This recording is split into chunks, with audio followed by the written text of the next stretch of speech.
और चलिए बात कर लेते हैं बजट की। बजट से क्या उम्मीदें हैं? नए साल का नया बजट आने वाला है। इस बीच देखिए, बजट सत्र पर बुलाई गई है सर्वदलीय बैठक खत्म हो गई है।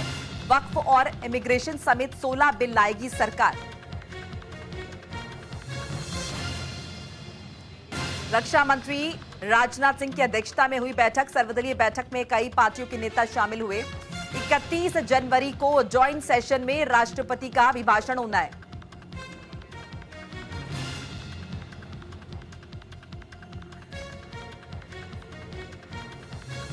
एक फरवरी को पेश किया जाएगा बजट। सत्र का पहला चरण 13 फरवरी को खत्म हो जाएगा। बजट का दूसरा चरण 10 मार्च से शुरू होगा। बजट सत्र 4 अप्रैल को खत्म होगा। केंद्र सरकार ने संसद के बजट सत्र से पहले सभी राजनीतिक दलों के नेताओं की बैठक रखी। रक्षा मंत्री राजनाथ सिंह की अध्यक्षता में बैठक हुई है और सरकार के विधायी एजेंडे के बारे में जानकारी दी गई है। वहीं विपक्ष से उन मुद्दों के बारे में जानकारी ली गई है जो वो संसद में सत्र के दौरान उठाने वाले हैं। सत्र शुक्रवार को दोनों सदनों की संयुक्त बैठक में राष्ट्रपति के अभिभाषण के साथ शुरू होगा। केंद्रीय बजट 1 फरवरी को पेश किया जाएगा। सत्र का पहला चरण 13 फरवरी को समाप्त होगा। दूसरा चरण 10 मार्च से शुरू होगा और कुल सत्र, पूरा सत्र जो है वो 4 अप्रैल को समाप्त हो जाएगा।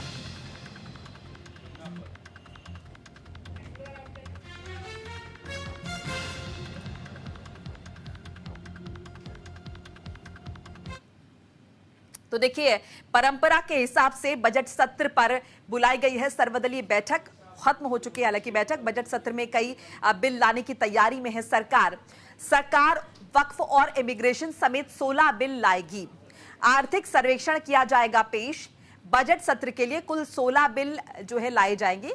1 फरवरी को पेश होगा यह बजट और सत्र का पहला चरण जो है वो 13 फरवरी को खत्म हो जाएगा। जैसा कि आपको लगातार बता रहे हैं, दूसरा चरण 10 मार्च से शुरू होगा।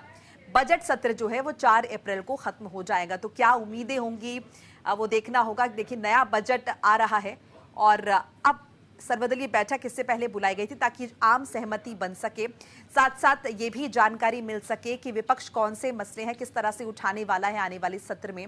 इस बीच देखिए, 16 बिलों का जिक्र हो रहा है जो कि सरकार लाने की प्लानिंग कर रही है बजट सत्र के दौरान। और ये जो सत्र शुरू हो रहा है ये 4 अप्रैल को खत्म हो जाएगा। सर्वदलीय बैठक बुलाई गई थी आम सहमति के लिए, वो भी खत्म हो चुकी है। और 1 फरवरी को, जैसे कि हर बार होता है, बजट लाया जाएगा, आम बजट, जिसमें सरकार ये बताएगी कि पूरे साल का उसका खर्चा किस तरह से होगा, क्या क्या प्लानिंग है, आम लोगों को इस बीच क्या राहत मिल सकती है।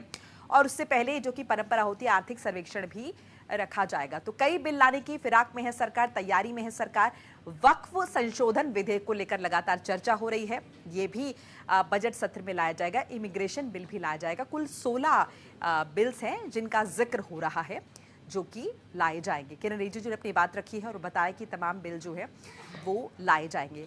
एक सर्वदलीय बैठक का आयोजन किया गया था जिसमें तमाम सरकार के नुमाइंदे, सरकार के मंत्री और साथ साथ विपक्ष भी मौजूद रहा।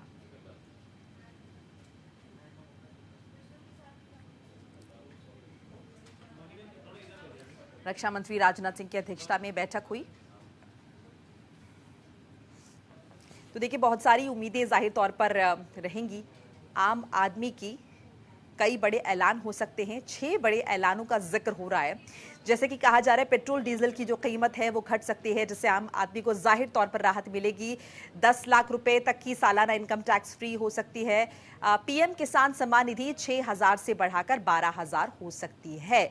ग्रामीण इलाके के ग्रेजुएट युवाओं के लिए इंटर्नशिप, मेडिकल कॉलेजेस में 75,000 सीट्स जोड़ने का रोड मैप। इसके अलावा सस्ते घर खरीदने की प्राइस लिमिट बढ़ सकती है। ये भी इन बड़े ऐलानों में शामिल है। हालांकि देखना होगा 1 फरवरी को क्या क्या बड़े ऐलान हो सकते हैं और क्या क्या राहत आम आदमी को मिल सकती है। पेट्रोल डीजल की कीमतें घटाने का जिक्र तो हो रहा है, लेकिन कितनी ये कीमतें घटती हैं, क्या वाकई में इनके घटने से आम आदमी पर असर पड़ता है या फिर ये ऊंट के मुंह में जीरे के समान होता है, ये भी देखना होगा। हालांकि देखिए, अगर डीजल के दाम घटते हैं तो जाहिर तौर पर महंगाई पर इसका असर पड़ेगा। महंगाई दर लोगों की जेब पर असर पड़ेगा, यानी कि राहत लोगों को मिल सकती है। औपचारिक तौर पर तभी पता चल पाएगा जब बजट जो है वो निर्मला सीतारमण द्वारा एक बार फिर से आम लोगों के बीच रखा जाएगा, पेश किया जाएगा। 6 ऐलानों का जिक्र हो रहा है। अब ये ऐलान होंगे और इसके अलावा और क्या कुछ राहत मिल सकती है, ये देखना अहम होगा।